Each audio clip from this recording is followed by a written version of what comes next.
which three know already who they are. They have come in with full consciousness.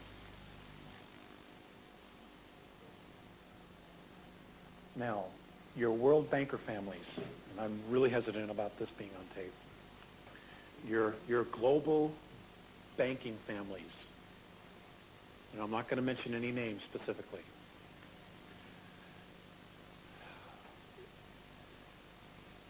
the souls that inhabit those physical bodies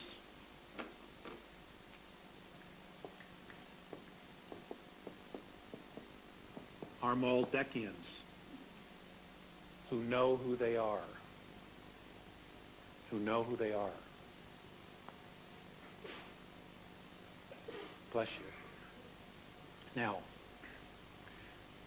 I'm going to share with you in this the concept of the walk-in, what Morine has told me about it. There are both negative, well, there's positive, and there's negative. I'm going to focus on the negs first.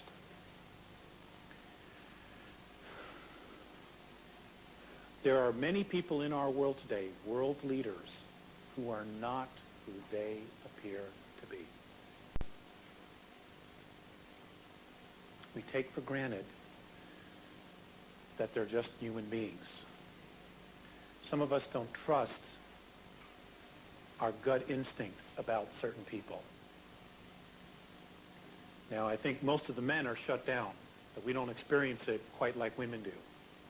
But ladies, if you have a gut instinct about something or about somebody, please begin to honor it. Because without your help, we're not going to make it. It's your turn to step up and make the guy stay home and do the housework, and you take more of a leadership role. It's your time, and you're just going to have to stand up and do it. Okay? Men have ruled the world for thousands of years. We've screwed it up. We need your help. We need your input. Okay? We don't have the answers. And I don't like saying that because it's an embarrassment to me, but it's a reality. And you have to deal with that truth first. The negatives, what they do, and they can do this during an abduction, during a near-death experience, all kinds of other things.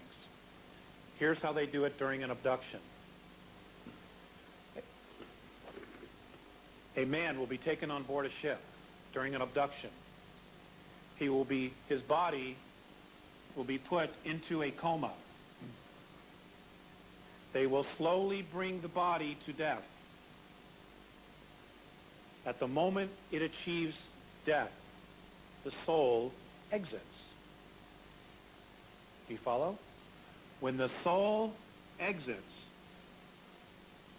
using technology, they will replace this soul with another, and they will bring the body back. They can do this in 4 seconds using technology. He gets up, there's another soul in there. It looks like Batman, but it isn't Batman anymore. Okay? It's somebody else who has a completely different agenda. Now, if you're an ET, a negative ET, in order to manipulate third density, you have to be in third density. And this is how they're doing it. This is how they're doing it, along with, their craft and all the other things. But some choose to be in human form. The Orions, this is Orion technology. The regressives, need technology to create what we can do spiritually. That's the fundamental difference. They have to build technology to do what we can do with our minds.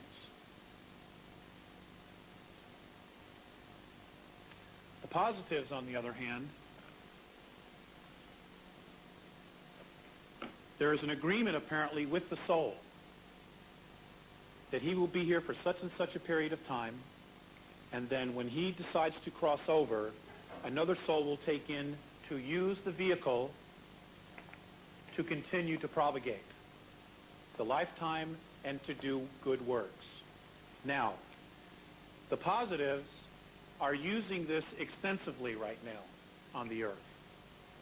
And there are thousands and thousands of what you would call walk-ins here. Because they cannot intervene directly, what they have to do is they have to come in physical form and participate in the process. They are now human beings. And their agenda usually is to help. Now, Mornay has told me that a real walk-in will not tell you who he is or she is.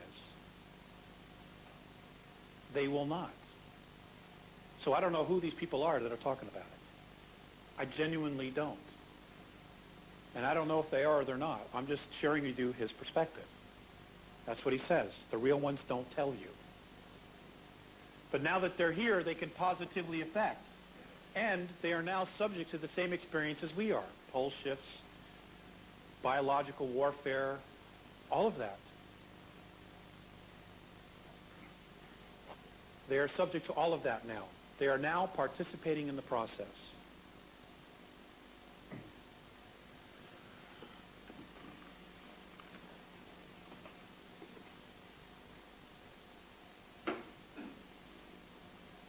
Second coming.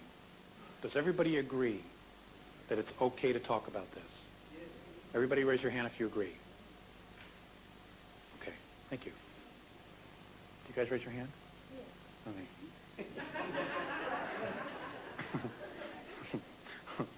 I'm real serious about this. This is a very touchy thing.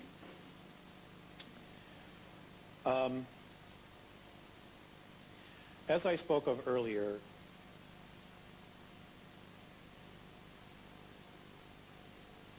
I have mixed emotions on this particular subject. You know, there's one part of me that really wants to be responsible for myself so that when it's my time to cross over, I can stand and say, you know, yes, God, I did it. You know, I take full responsibility for the good and the bad. But there's an element of fear with that because you don't know what's really going to happen. You know, you don't know if God's going to pull out the paddle or if he's going to pat you on the back. I mean, you know, you just wonder. You know, experience is really our gauge. Now, if the Andromedan perspective regarding many of our religious teachings is true, then we're being set up. Now, the Greys have the ability to create a clone. What looks like a human being, but is a robot. Dr. Beater called it a robotoid. Okay? Other people call it other things. My understanding is the only way you will know is if you develop your clairvoyancy, and you can see the energy field around all living things. A clone has no energy field. You will just see a very slight color here, white, on the head, where the microprocessor, organic microprocessor, has been grown inside the body.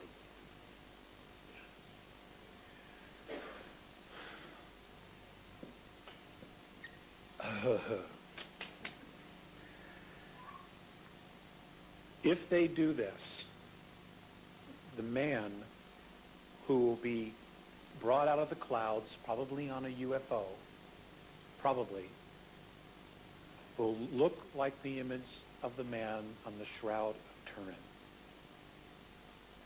which I have been told by Mornay was created by the Greys, by going back in time, grabbing a cloth, and projecting a holographic image through it, which is why this cloth is three-dimensional, because they projected a holographic imprint through it. Now, a holograph is real, because we're a holograph. I know how out there that sounds. I mean, this is like Ray Bradbury, science fiction, all that stuff. You know, but I mean, let's face it, the regressives are not playing with a full deck here. We already know that. There are a lot of people on our planet right now who are not playing with a full deck, that will do anything to protect themselves, no matter what it is, because they're service to self. Now, I want to tell you that I personally hope that this is not true. I don't want it to be true. But if it is, then I have a responsibility to share it. So I put it out there and let you decide. Okay? You have to decide this one for yourself. This being here is not the Antichrist, who is supposedly another clone that's coming. See, they're going to play this thing out because 2/3 of the world believe it already. You know, well, hell, let's just fulfill it for them. That'll resolve our population problem. They'll kill each other. We'll sit on the moon and just watch all this happen. It's simple if you put yourself in their place. Give them enough rope and they will hang themselves. And we have been fighting about religions forever. I mean, we all agree that we're talking about the same God, but we still play this game. This being here is supposed to come down and start preaching many of the Hindu philosophies.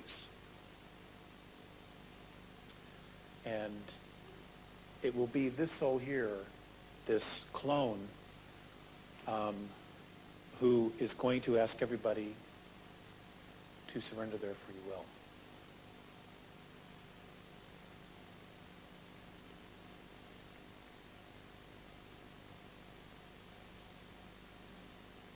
Now, if we can shift the consciousness as quickly as possible to a place of love, they will not be able to pull this off. And if the Lord is real, then hopefully he'll get here a lot quicker. See, folks, I just don't know. I just don't know. This is one of the issues where I'm confused.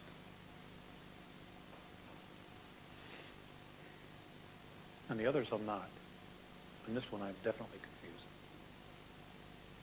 confused. Their history, the Andromedan perspective of the Bible is that it's literature with historical accounts in it. They say that Constantine was so busy burning the resources of the Roman Empire, stopping religious wars, that he decided to create a state religion. And what he did was he took the religions of the West, which worshiped the sun god Isis, and the religions of the East, which worship the sun Krishna, and put the books together. Hes, Krishna, in the Greek, Isos Christos, and created a religion. I don't know. I wasn't there.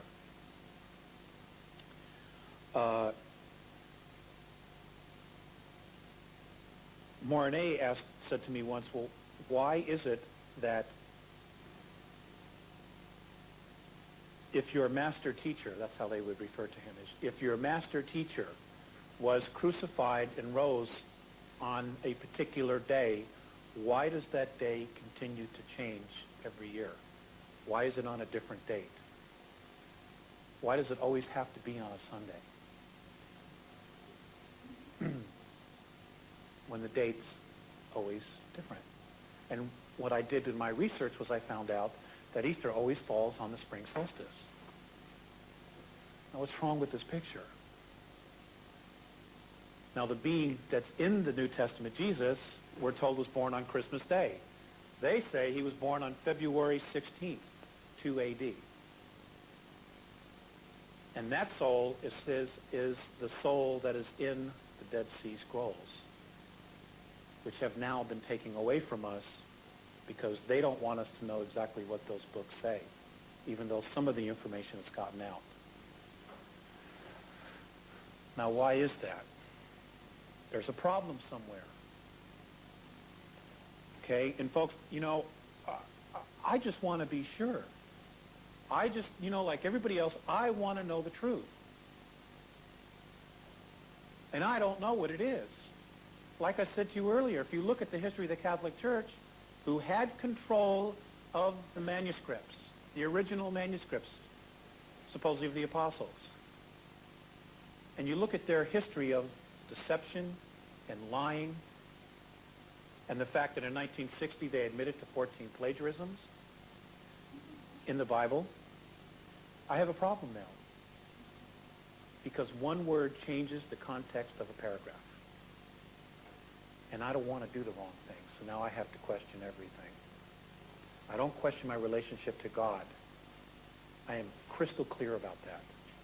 But I do question the idea of I'm not responsible enough to take care of myself. I don't want to put my faith in somebody else when it's not supposed to be there. You know, I want to get this thing right, just like everybody else does. I want to live in peace. I want to live in abundance. I want to raise a family, just like everybody else does. And so, you know, I put this information in your care. You do what you want with it. You know, I'm sharing with you what I know and what I don't know. But they plan on doing this. And look for something really bizarre to happen by the year 2000, January 1st of the year 2000, December 31st, 1999, the year January 1st, 2000, when all the world leaders meet at the Pyramid of Giza. Count on something really bizarre happening then. We will probably know and have information from extraterrestrials long before then. We may not meet any of them until then. But the next 5 years, 4 years are critical. They're critical. They are going to be implementing their plan of domination, of free will and self-expression. They're going to.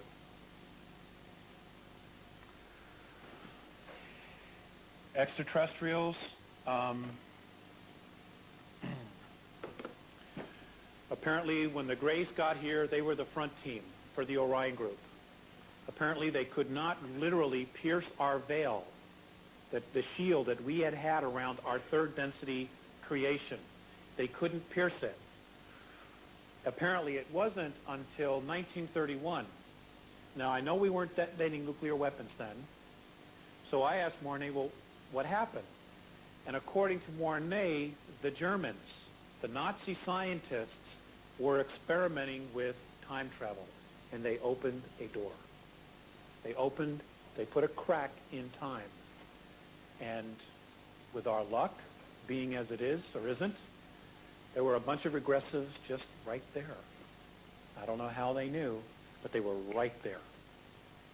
And they came here officially in our linear time, 1931. And then once they were in our reality, they were able to skip back into time. Now, they can only go back to 11,230 BC. That's as far back as they can go. Because to go back any further than that, they run into Atlantis, which was an extraterrestrial colonization as well. That was very advanced. So they don't go back that far. Now, in our history books, we talk about the Sumerians, okay? And with Babylonia, we talk about the gods, okay? They talk about the gods. The pharaohs talk about the gods and their flying shields and all of that, okay? Those are ETs that came in 1931 and went back in time and started manipulating mankind.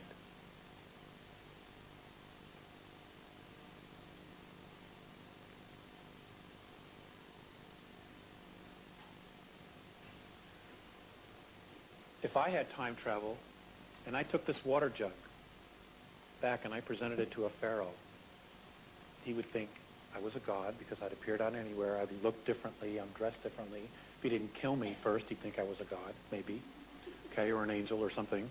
And I gave him this, then you could bet that this would be passed down and this would be something very sacred. This plastic would be something sacred to them. Okay? And it would become priceless. You know, this symbol, 7-Eleven, right here, would probably become a religious artifact.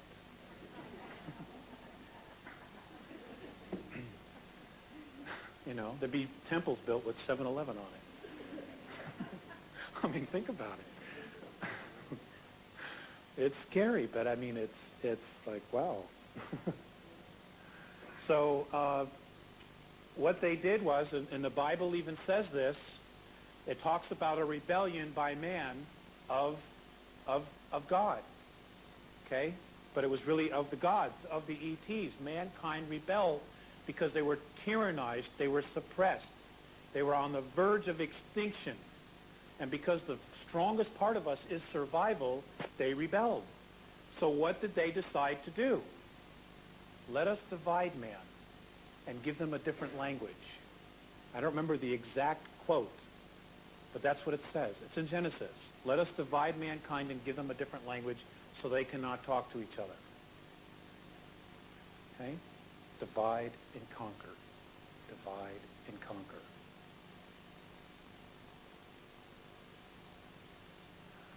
As far as what happened after that, I don't want to spend a lot of time on that, but I would suggest all of you, if you've not had the opportunity to read The Gods of Eden by William Bramley, Zachariah Sitchin's books, particularly, they're very, very, very good. The information is out there. I would relook over some of the ancient mythologies, particularly the Sumerian, the Babylonian. It's all there. It's all there. So there's some plan here, and I don't know exactly what it is. But we are definitely a part of it. And we've all agreed on some level to do this. I wish I knew exactly what it was. Okay. The Patal. I don't know a whole lot about the Patal, except for the fact that they say it's us, that we came from 11th density, us and 21 other star systems. Now, apparently our galaxy is in the middle, pretty close to the middle of our entire consciousness universe, which is why we all seem to be lumped together here.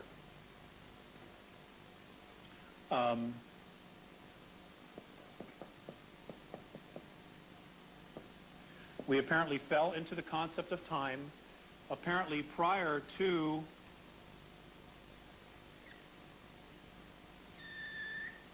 $21 billion years ago. In our linear time, that's 21 billion. Third density, as we know it, as a physicality, didn't exist. According to the Andromedans, in their perspective, the Patal created third density. We manifested this portion of it ourselves. We cut it out of the wilderness in order to play this game. Now, I don't know whose idea this was, but next time you can count me out.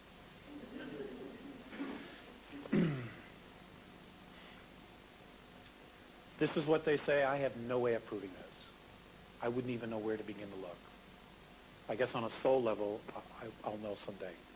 Maybe by 2007, when all our DNA starts to crack, we'll know. And if the bad guys are still here, they better watch out. Okay. We apparently started, when the universe was first created, we were at fifth density. We migrated and evolved all the way to the highest level, which means we have the experiences that are accredited to all these dimensions to the 11th. Now, as we're told, everything is connected to each other. We are all connected in some way. Well, if we evolved from here all the way up, and then we fell back in time to third density, then everything we do here affects everything, all the way up and all the way back down. But because this is our reality, because this was our idea, our creation, the positives have a hard time knowing exactly how to help us. They don't know exactly how to help us because we set up the rules of free will, of self-expression. And they don't want to come in and make the problem worse, because if they make it worse, it's going to affect them anyway. And then it'll be their fault as well. so this is why so many of the different races are talking to people. The people are channeling these entities, and they're trying to all basically give us the same message. This is your idea. We need you to wake up. We need your help, but we don't know how to help you. We can't interfere unless you ask us, because then we're intervening. And then we are equal to those that are repressing you.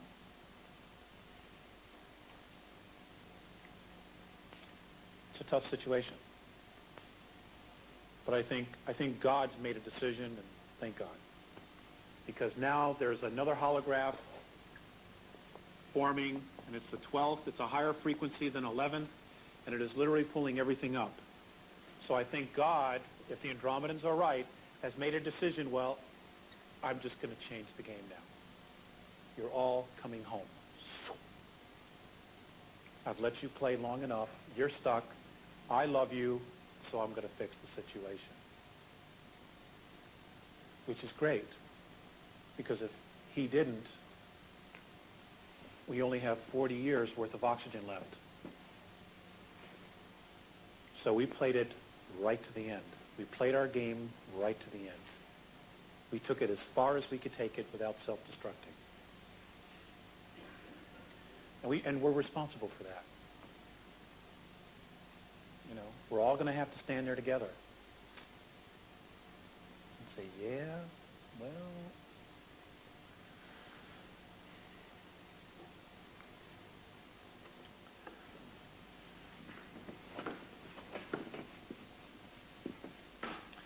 okay. Let's take a break. Let's take a 5-minute break.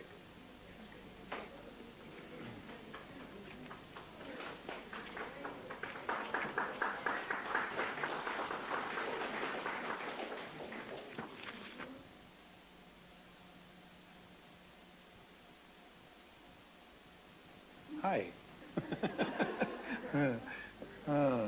I want to share some information with you here now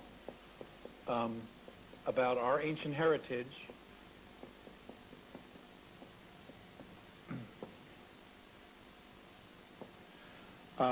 We're going to talk for another 15, 20 minutes, and then I want to get to questions. I want to talk to you about Lyra. I want to talk to you about what happened in Lyra and how we, the human race, colonized our galaxy.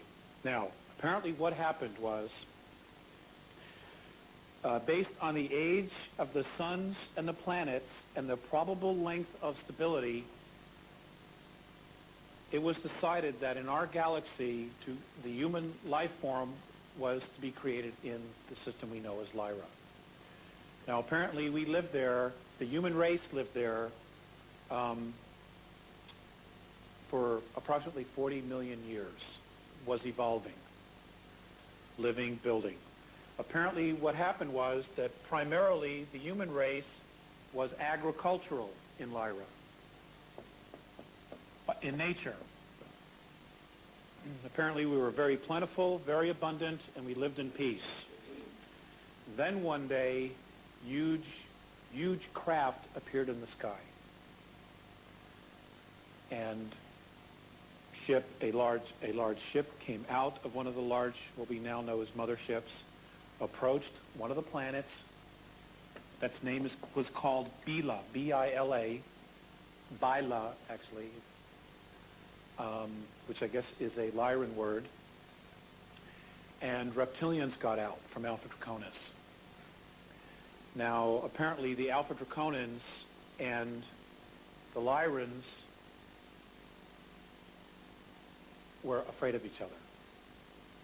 However, as I told you yesterday, the Draconans apparently were the very first race in our galaxy to have space travel. And they've had this capability for 4 billion years.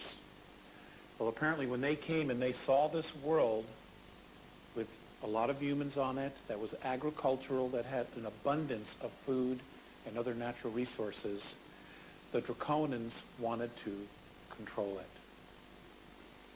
And my understanding is that there was a miscommunication, a misunderstanding.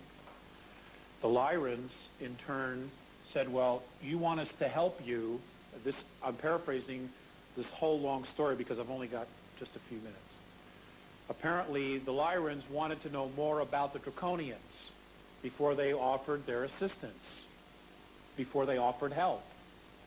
Well, misunderstood the Lyrans' intent to want to know more about who these beings were. And what the Draconians did was they took it as a refusal. And they went back up to their ship and they attacked. In Lyra, there were 14 inhabited planets. When they attacked, the Lyrans were basically defenseless. Now, they did have some space travel that was capable of going between the different planets in the system, but nothing really long-term. They couldn't just, go across the galaxy. So what happened was, when they attacked primarily these 3 planets. These are the only 3 that the Andromedans have made a real statement about.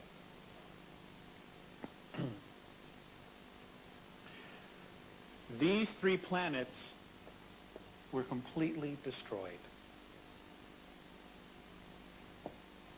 50 million Lyrans were slaughtered. It is here that the Draconians began to look at us as a food source.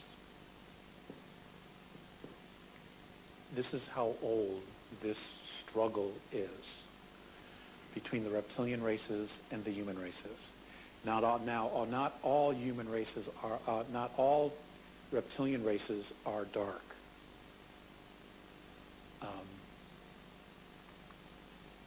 And not all human races are dark, but there's a mix. And when we start meeting these races, you're going to have to trust your gut instinct. But they're coming, folks. They're coming. Hail Bob is on its way here. It is not a comet. It is not a comet. Let's see.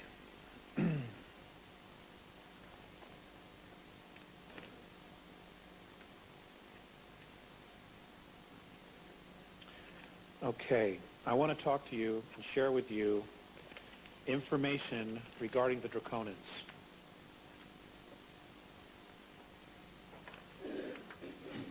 And it's best that I just read this to you. It's really the easiest way, and then I'm going to read to you about holographically how we created ourselves in the Andromedan perspective. Now, this is important. I'm choosing the Draconians here specifically because they are really, they're really the force that is suppressing us, or trying to suppress us by instilling fear in belief systems and creating a restrictive hierarchy. The Draconian race is probably the most misunderstood. I have witnessed a deep respect for this race. The Andromedans consider the Draconians the ultimate warriors. Not in a positive sense, but in a negative sense. The Draconians are the oldest reptilian race in our universe.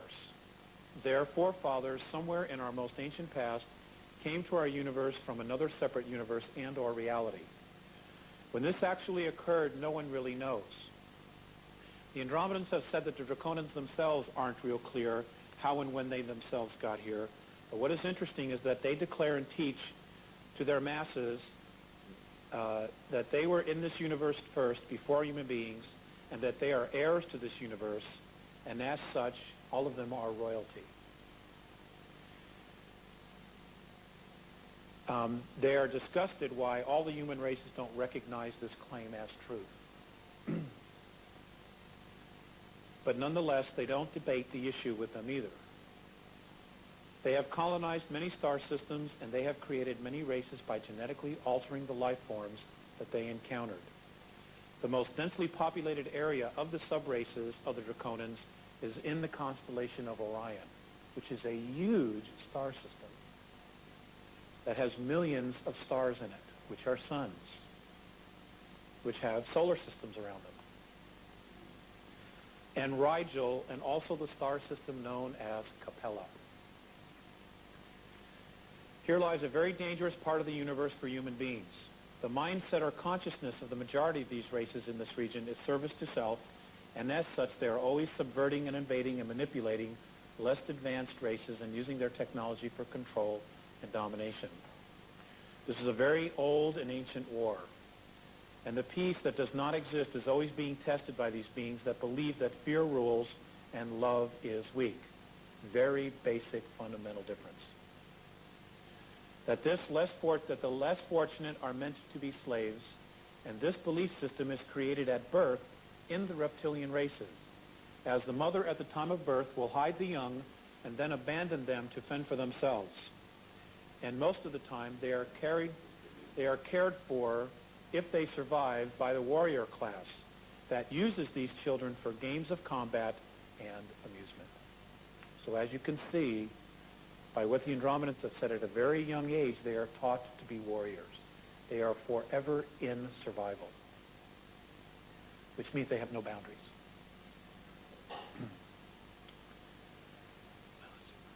They believe that there are ways that if the young one survives, they were meant to. But in the process, they have to fight all the way at a young age till they are full warriors, and that they are used to depending on no one. They are very suspicious of all life forms, including their own, but not, of course, to the extent that they would be of humans, because it's ingrained in them never to trust a human. They are taught the draconian history of the Great Galactic War. That version or opinion was that humans were at fault for the invasion of the universe and how we selfishly wanted the draconian race to starve and struggle for the basic materials for their society to exist. Therefore, they are brainwashed at a young age, just like we humans have done to our younger generations, etc., etc. Now, there are some real similarities there.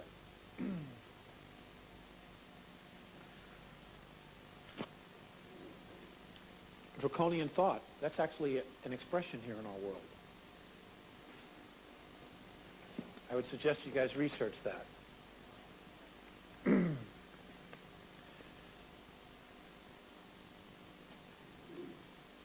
Now I'd like to read you something that Visayas shared with me. I will make this short. And this is about intention.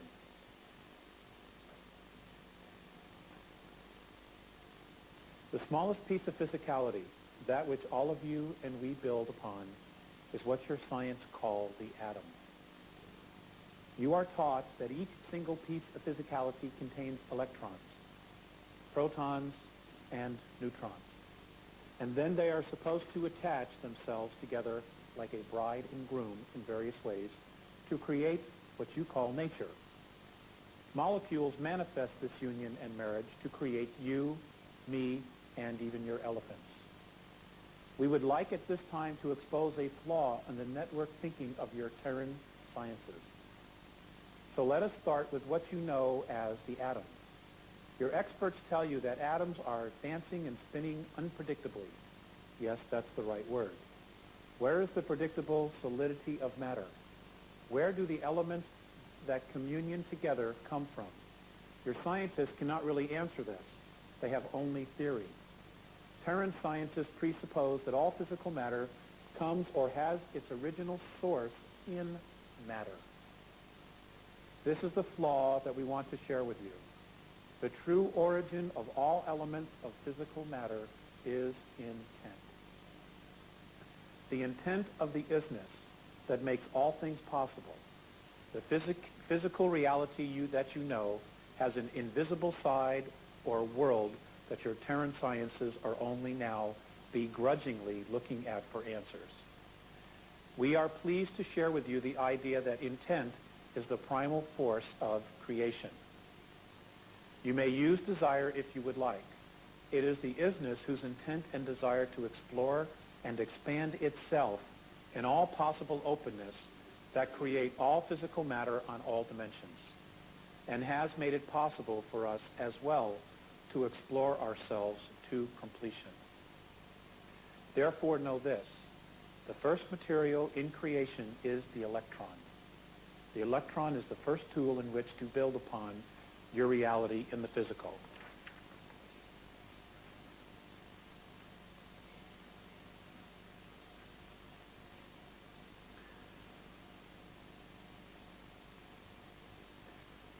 Now let's look at you, the Terran. Look at yourself in the mirror. Your physicality is composed of atoms, which form into molecules, which then become cells. You that hear these words are yourself a symphony of electrons, atoms, molecules, and cells of intent. All of you are an unimaginable, complex being of intents or desires. Many of you walk around asking for a miracle, and you are already that which you ask for. From beginning to end, physical matter is a network of intent and desire. The isness then spins consciousness into the matter, and what you have is life. Physical third density life. From the smallest organisms to you, the zenith of your creation, with your modest and reasoning mind. What you see and experience is only the smallest part of you, the tip of the iceberg, maybe one would say, the outer expression of an inner event. The pattern for your human form is then really created in spirit, and your body is composed of an unbelievable number of intents, each intent having a particular function, and each specifically directed towards the creation and sustenance of a particular portion of your humanness. For all of your Terran science theories about life and the nature of physicality, explain how it might be that a single-celled organism can split and divide and divide and divide, with each division becoming more and more specialized. In the division, one cell that divides creates a clone of itself. How then does your science explain how one division becomes a kidney cell and the other a brain cell? If they are clones of the parent cell, which is neither a brain or a kidney, how does this specialization, where does this specialization come from? Oops, we exposed the flaw. It is not hormonal regulators. Why? Simply because you don't know where the hormones come from. Your science can catalog and dissect and shatter as much as it wills. As long as it restricts itself only to physical matter, and that the world that you perceive is just physical, your sciences will only have questions and no answers. Fun, isn't it? It goes on, and we will make a copy of that. I just wanted to share some of it. We have basically a half hour left, and I wanted to dedicate it specifically to questions. Okay? So, give me your best shot. Do we need the microphone? Of course we do. Is there some technique that you can give us for self-improvement? Yes.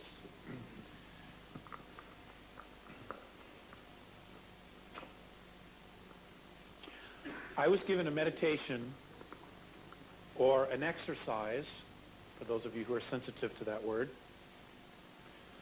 and it's a long story how I eventually got it out of Mornay. But basically I was having a lot of trouble seeing my own inner light and really understanding who I was and how I was connected to everything. Now, Mornay shared this with me, and I use this quite a bit, and it is really starting to work for me. And they understand that our perspective is that we're really stuck on what's on the outside. So the exercise that he gave me was to just get yourself in a very comfortable state, whether you're lying on the bed, on the floor, sitting in a chair, at a bar stool, I mean, whatever you're doing. Okay. Some people can meditate in the bar, you know. And the exercise was to go down within myself and literally from the balls of my feet, turn myself inside out so that everything that's on the inside is now on the outside. And everything that's on the outside is now on the inside. And all I will share with you is this. You may have to do it, but when you start to see yourself upside down, you're on the right track. Keep doing it until you get yourself upside down. Then you know you're doing it right. Because nothing appears to be what it really is. That's the illusion. In fact, you folks are looking at me. In reality, your eyesight, your eyes are seeing me upside down. It is your brain that turns me around. So which is right?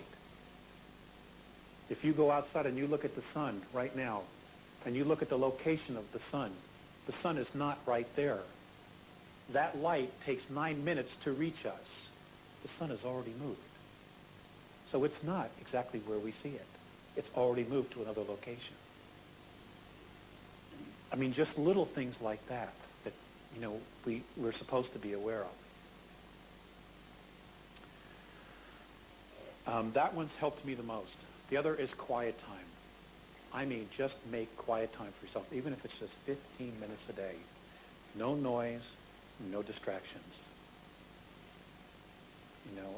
We're blessed because we live 20 minutes from National Forest. And I have no problem escaping to the forest. Here in Texas, I don't know what you folks do, but find some quiet time, at least 15 minutes a day. It's really, really important. And for you men, it's really, really important that you listen to your bodies.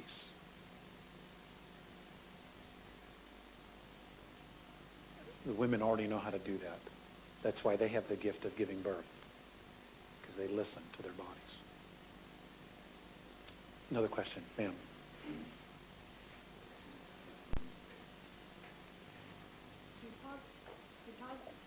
John, thank you.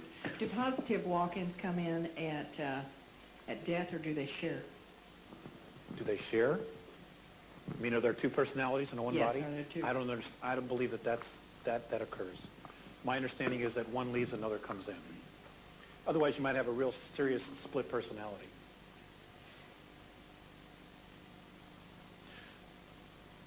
For sure. Excuse me. Earlier you said something about the overpopulation of the earth. I think, did you have a chance to look that up, Pat? Maybe this be a homework assignment for all of us. I heard on the radio several months ago, I was driving and didn't have time to catch the whole program, but the guy said that you could put every person on the earth in Texas with 2.5 acres. So I guess you just have to go look up how many acres in Texas and divide it out by 2.5 and see. But it gives you an idea of how the government is lying to us. Mm-hmm. I don't think that's any surprise, but thank you very much for sharing that. Ma'am, I just wanted to add about what you asked about walk-in sharing the body. According to Theseus, those beings who have been classified with multiple personalities, what it is, apparently, is there is an imbalance in the hemispheres of the brain, the electromagnetic frequencies in the brain, and what is happening is the split personalities are actually past life memories that are bleeding through. That's what they say. That it's past life bleed through. And they move in and out of these different realities because the mind is a hologram. It records everything, and everything is still there. We just tap into it in very different ways. And that's what they say. Yes, ma'am. There's a group called Abraham. There's a group called Abraham, and they said there are non-physical entities that have come to the United States or have come here at this time to help us. Are you familiar with them? No, I am not. Sorry. But I'll try to find out for you. Abraham.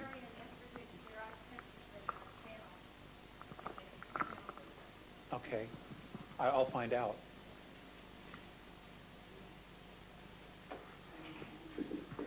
I wanted to ask if you could talk more about the whales and dolphin connection with ETs. Well, like I said earlier, the whales and the dolphins apparently have come from Cirrus A. They were brought here specifically. They've been here a very, very long time. They are very evolved.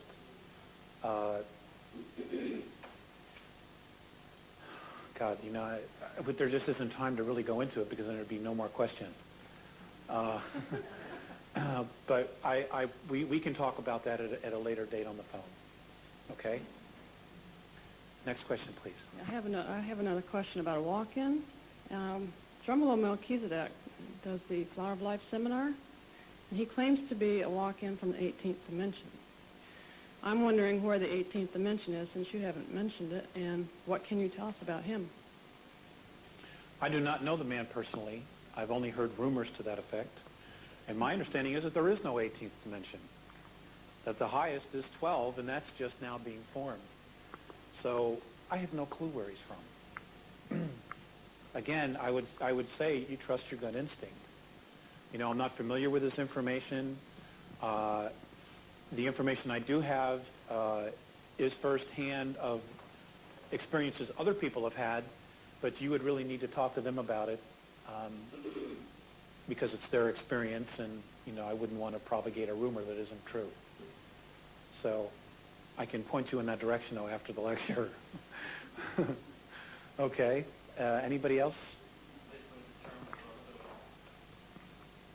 What? I had a question. If we're going to be going from third through fourth and into fifth dimension, which is a different reality as I understand, then what does it matter with the government trying to manipulate everything? How is that going to affect us, or will it? The whole point of the manipulation is to try to hold us back. To prevent us from going into that dimension. Or as many as possible. Now, when we talked about the creation of our universe, okay, and the weight that negativity creates, okay, all of those who are not going to be moving into fifth density are going to do what? They are going to create another space of consciousness, which we call a universe. And they will continue to play out this game until they get it right. Okay. I had a second question. The council has ordered all ETs off the planet and to stop influencing us by 2003. Correct. What then and how will Hale-Bopp affect that when it arrives here? Because suppose it's carrying ET that's going to be doing that very same thing. That would be in violation of that council's order, right? That's correct.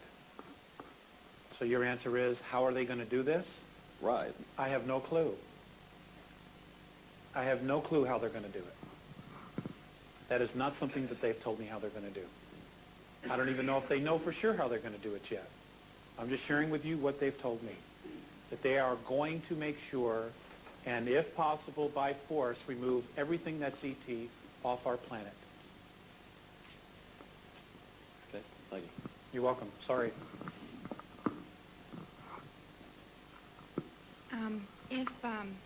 In listening to all this, if the only way that we're going to be able to fight this technology is by using our own original organic powers from the 11th density, then, and of course, not focusing on all this technology would be a benefit then, because then we could focus on who and what we were to start with. Is there a way that the Andromedans and anyone else could help us get better focused on that, or understand possibly the process of the resurrection, if that indeed occurred, and if we can start that process now?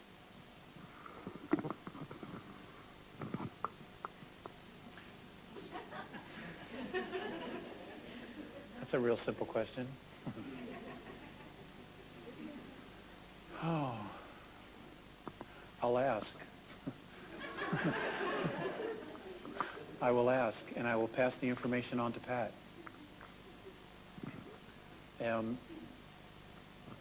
As far as the resurrection,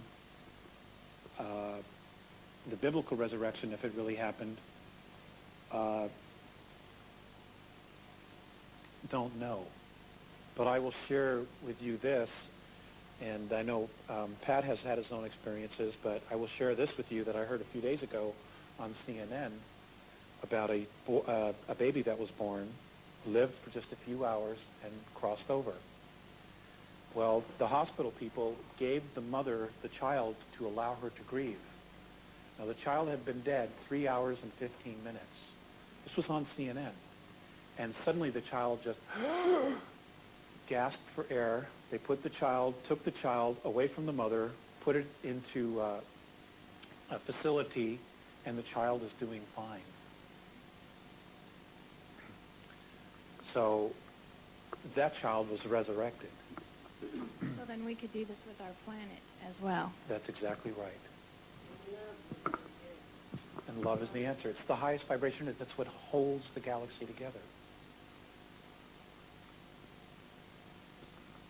Yes, ma'am.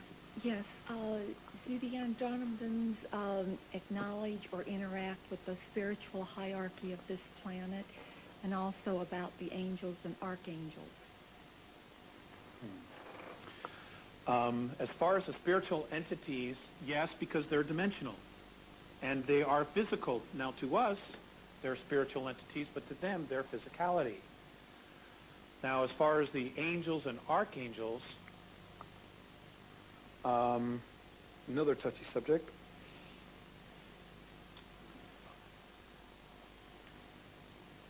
In their perspective, we're all angels.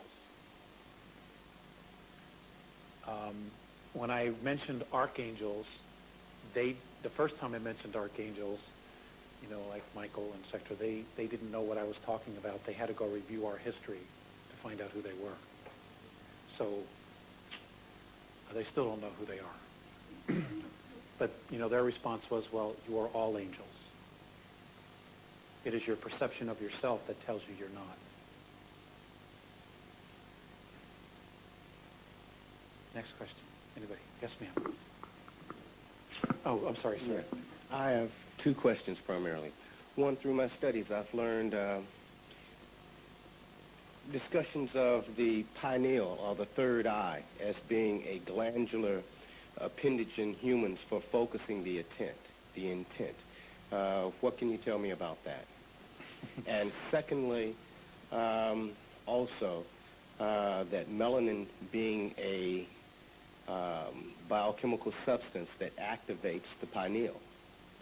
What can you tell me about that? Okay.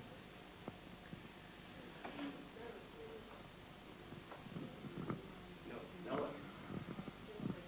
Exactly. I've asked because, people have used drugs and things like that to have conscious awakenings and mind-expanding drugs. So I've asked about that. And in their perspective, by focusing on that, we are focusing on our physicality as being the way to open us up spiritually. And what their opinion is, their perspective is that we're looking in the wrong place. We're already awakened. We're stuck on the physical.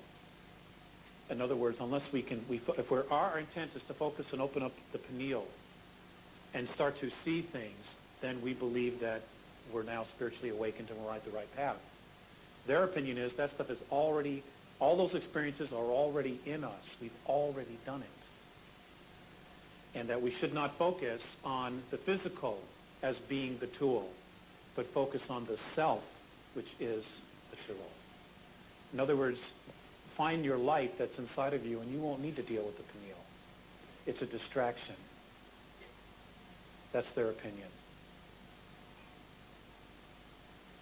There's at least two schools of thought on that. I know.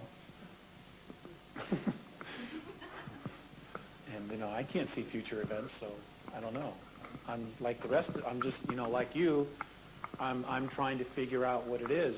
Their whole focus is to not focus on the physical, but focus on who you really are. We just have the physical forms to allow us to participate in this dimensional realm. That's the only reason we have this vehicle. But it's not who we are. Judge which physical form we partake of in this physicality. They're a tough bunch. They're a tough bunch. What force judges what physicality we partake of in order to take part in this? I understand it's our own selves. So again, it comes back to self-responsibility. You created this. You can uncreate it. You know. We have a question from the cameraman. Yes. I'm sorry. I didn't see anybody else with their hand up. I was at this place when I was a kid. There's a lab, and it's underneath the ground in New Mexico, but it's not Los Alamos. And in the late 60s and early 70s, they were studying moon rocks and charting the ocean bottom. And then all of a sudden, this group of scientists was disbanded. I have friends that have been looking for property in that area. There's whole groups of property in New Mexico, even though it's available, you can't purchase it. And I think it's in this area, and you mentioned it on a tape. Do you know anything about it? Well, it's quite a state. You're talking about Dulce, you're talking about Manzano Mountains, Las Lunas. There's all kinds of areas.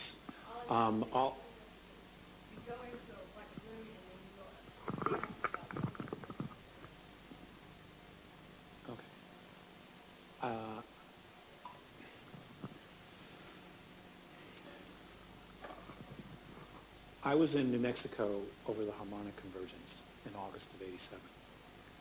And I was in Angel's Fire, and I have a friend who lives on the National Forest there. And I loved New Mexico. That's the last time I've been there. And I know that it's honeycombed like a beehive everywhere underneath it.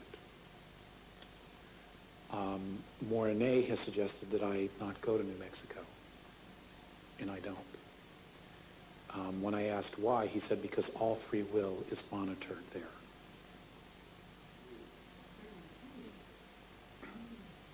So, that's all I know. Where this particular place is, it could be almost anywhere there. I know there are huge underground facilities and trains and things of that nature underneath it. But that's all I know. But I love New Mexico. I have a lot of friends there that I would love to go and visit. But I've been asked not to go, and I'm going to honor that. I'm definitely going to honor that. Yes, I'm sorry. I see you, Richard. I'm trying to frame my questions. I'm not looking for a lot of response to my questions. Just I want to bottom line and some things for myself. I thought it was quite interesting. One of the papers you read there, from what I heard, was just bringing up the notion. Well, it was bringing up an opportunity for us to question our conviction of the notion of reality and matter. You begin to read, and he was pointing out how we, in our natural sciences, understand the atom and so on and so forth, and the cells, and he was pointing out the inconsistencies in that. And what I heard in there was he was giving us an opportunity to see the fallacy in our belief system connected to matter. And was I getting that as it was being attempted to be put across? That's exactly correct. Okay. So what I see he was doing was just inviting us to take a look at our conviction to reality and matter. He was questioning reality and matter. That's exactly right. Okay. I'll go back to what I said last night. That Mornay had addressed to me. It is not so important what you believe in as to why you believe it. And what's happened is we have gotten so stuck in dictating our truth or our reality based on experience instead of creation of it, creation of our experiences.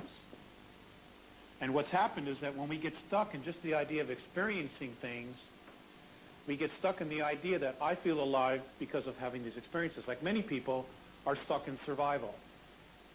Now, you can get addicted to survival because you feel alive. Okay, you take it always to the edge, and you get stuck there. You always got to bring it to the edge. And what happens is we get stuck and we start going around and around and around and around like a hamster on a wheel. And all we are now doing is we are experiencing survival. Okay? And we get stuck in that concept. And if we're stuck in that concept, this is all we create, is survival, survival, survival. Instead of creating something else. And I mean, there's so many in the world like that. Even our governments, that's their consciousness. Survival, survival, survival. Well, define survival. You know. Okay, again, I just want to bottom line a few more things. What I also heard... Let's hurry up because other people want to Okay, from your speaking is that what we perceive is that we live in a reality of cause and effect, and what in fact the truth is this is a reality of effect, and the reality of cause is outside of this, and in fact a truer reality than this one is. You're correct. Okay. So the bottom line for all that is there's no life, truth, or intelligence in matter. It's just a belief. That's right. So any effort It reflects back to you the value you put on it. So all the effort we use to change matter is the greatest hoodwink perpetrated on humanity as we look to alter matter to change our situation. That's just looking outside of ourselves for the source of the truth, the light, and the way. We're just going tremendously like a bat out of hell in the wrong direction. Aho matakli asa. Thank you.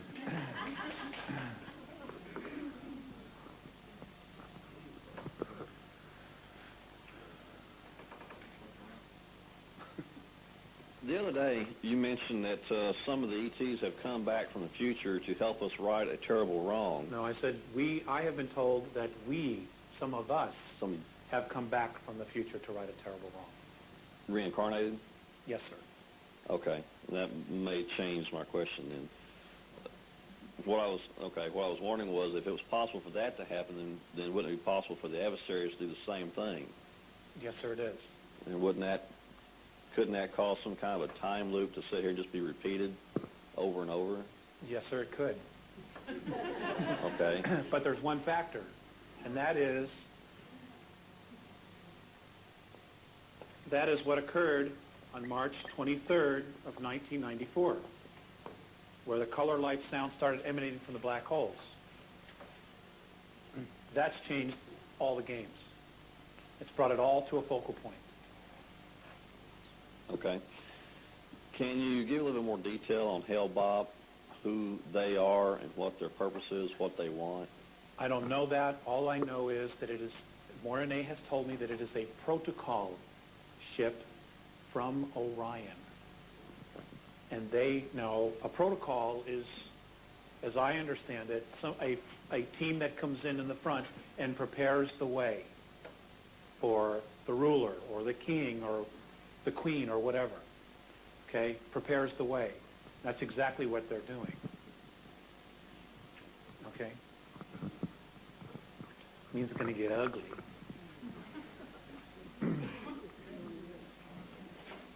Isn't it nice to know you're so important, that half the galaxy is going to come here and try to suppress you?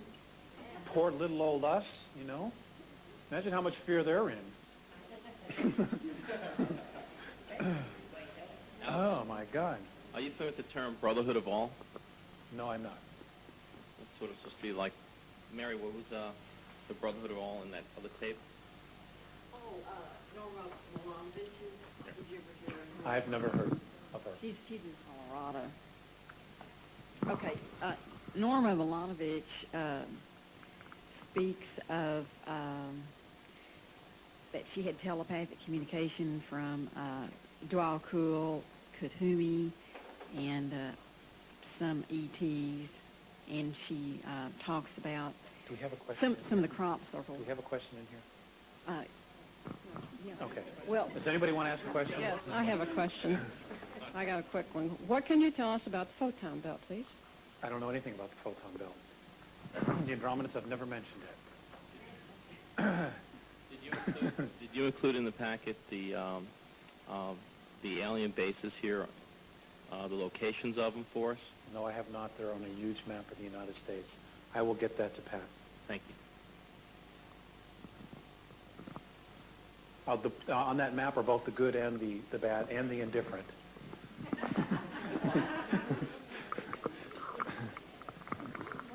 Okay. I'm sorry? I will. We'll take 2 more questions. How often are you contacted now, and do you initiate any of that? I try to initiate it. Believe me, I do. I would say that probably on an average right now, maybe 1 to twice a month. Majority of them in the last 8 months have been telepathic at this point. There's a lot of weird things going on out there, folks, and I will tell you this. The Greys, their clones are at full-out war with the Pleiadians right now. There is civil war apparently going on in Sirius B. There are a lot of things going on. The quarantine around our solar system has been broken, and there are skirmishes going on all over the place. So things are heating up. The regressives are reacting big time because their anger, their fear is becoming compressed. In other words, it's getting closer and closer. It's because their density is compressing. They are feeling all of their emotions mirrored back to them, so they are reacting more. We're doing that here on Earth as well. Many people are really starting to get buggy. And it's the energy. It's definitely the energy. It's compressing on itself. And if you are restrictive inside of yourself with the energy, it's going to react. It's going to come out of you. And you're going to lash out because it's an explosion of energy. And the Earth herself is going to be doing this. When we have the real earthquakes, where the whole Earth will shudder. And it's going to happen. It's definitely going to happen. And this is her way of releasing the negativity that she's been holding on to. She cannot take that low frequency with her into fifth density. So she's going to cut it loose. And it's our own stuff. She's only going to be mirroring back our own stuff. So, again, I just want to say, to wrap this up,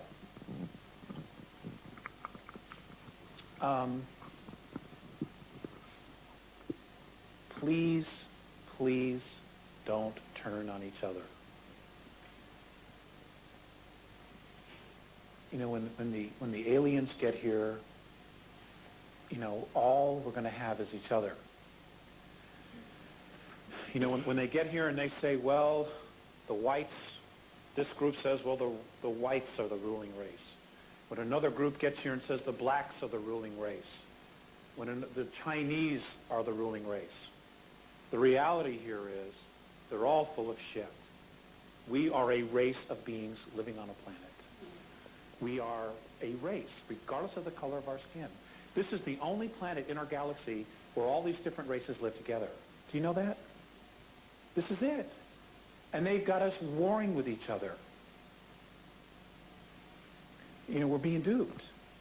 Don't turn on each other. We are all that we have as a race.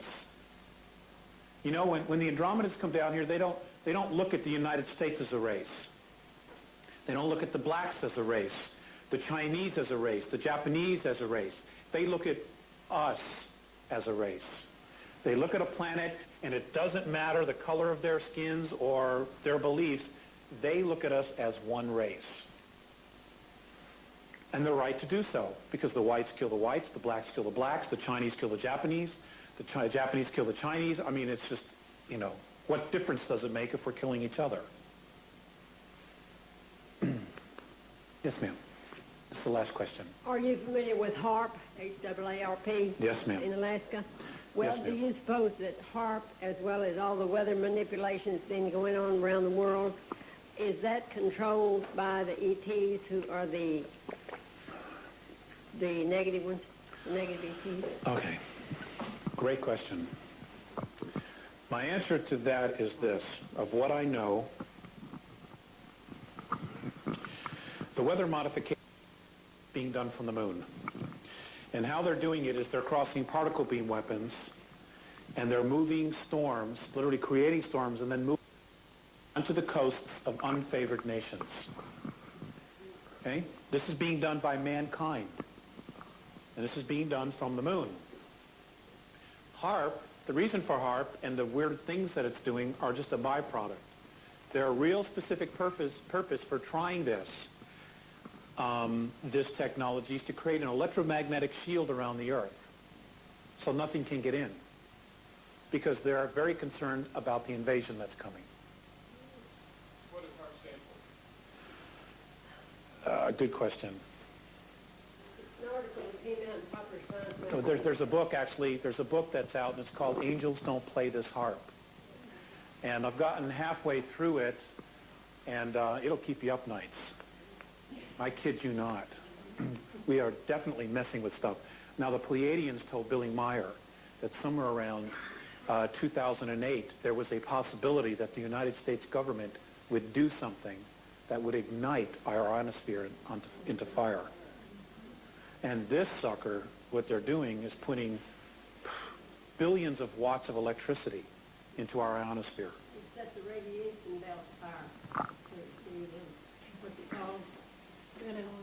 Van Allen belt fire. We've been told about that. I don't know anything about that. So, and that's actually in Randy Winter's book. He also mentions that that the Peace talk about that. You know, and this technology would certainly do it. You know, but it's to create an electromagnetic shield around the planet because they're worried. You know, they got, you know, the people that are in the military, and I mean, you know, I feel sorry for them.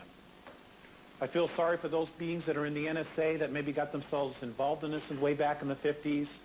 They have totally put themselves square in the middle, and no matter what happens, they're in big trouble. Because when the people find out, the only safe place they're going to have is the moon. Okay? I kid you not. When we find out, when it all comes out, what they've done to us, that's the only safe place they're going to have. But once they go to the moon, they're going to have to hang out with their regressive brothers and sisters, you know, who will eat them for lunch. So, I mean, they're in trouble either way. You know, but they did it themselves. They did it themselves. Ladies and gentlemen, it's been an absolute pleasure for me. I want to thank Pat and Nancy and his family for having my wife and I here. And I want to thank all of you for spending more time. You've been gracious. You're awesome. And don't ever forget that. No matter what your friends say, you're awesome. Thank you very much.